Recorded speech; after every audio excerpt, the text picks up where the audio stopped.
I'm gonna kill you! What you just saw is what I call a postal attack. It's a sudden, chaotic, and frenzied assault that can overwhelm even the most skilled fighters. Now, this type of attack is fueled with pure rage and adrenaline, and it's one of the most dangerous scenarios you'll ever face in a street fight.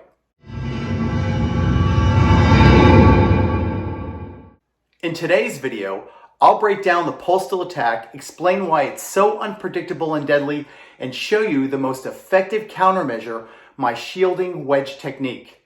And for those of you who want to study this topic further, it's covered extensively in my book, Fear of Fighting, and its companion video. I'll put links in the description down below if you want to check it out. Now, let's get to it. So, what exactly is a postal attack? As you saw in the opening footage, it's an explosive and chaotic assault where the attacker completely loses control.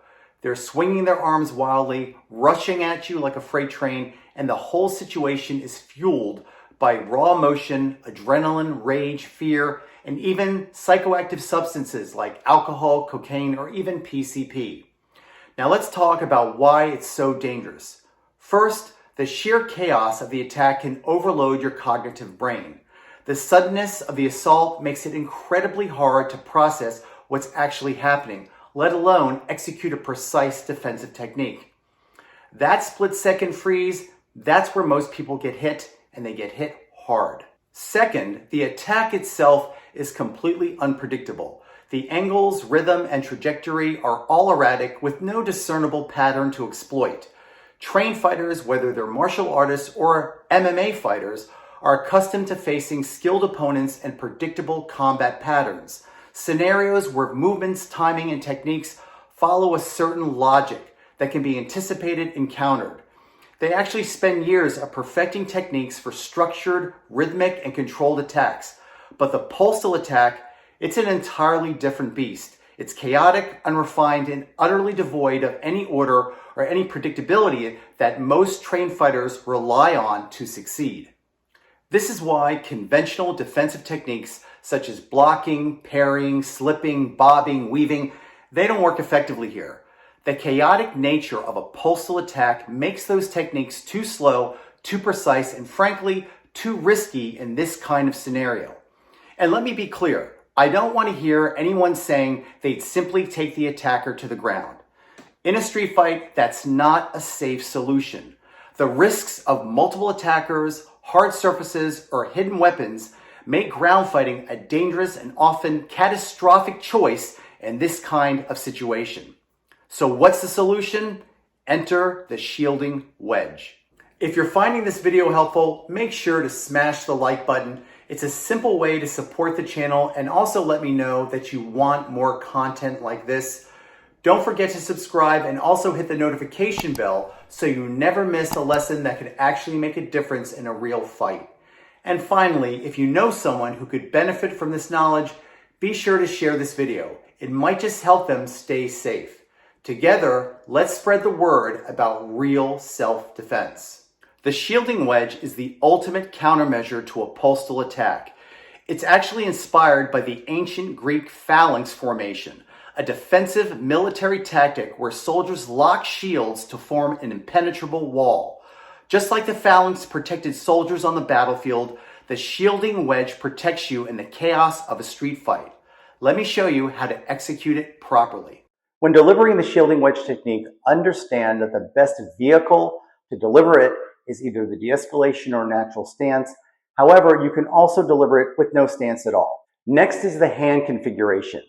Now, for some people, when they learn it for the first time, it seems a little strange or odd, but it's really quite simple. You take the index finger of your right, place it between the index finger and middle finger of the left. Now, the goal is to create a 160-degree surface area. So, for example, this is 90 degrees and that's 180. That's approximately 160. So this is your protective surface area that's protecting the facial line when you crash in with the shielding wedge. Now, when assuming this hand positioning, it's important to have a push-pull isometric tension going on. This will enhance the structural integrity of the shielding wedge if blows are making direct contact with it. So what you're going to do is you're going to push with the back and you're going to pull with the front. So it creates this tension effect when you drive through the line.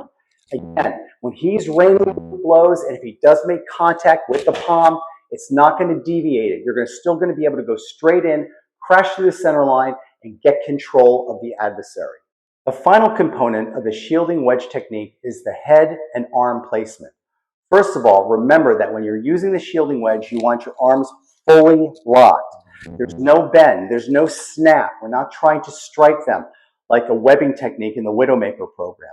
Your goal is to be a battering ram and you're crashing through the door to get attachment to the opponent's face and to avoid any of the attacks he's going to throw at you.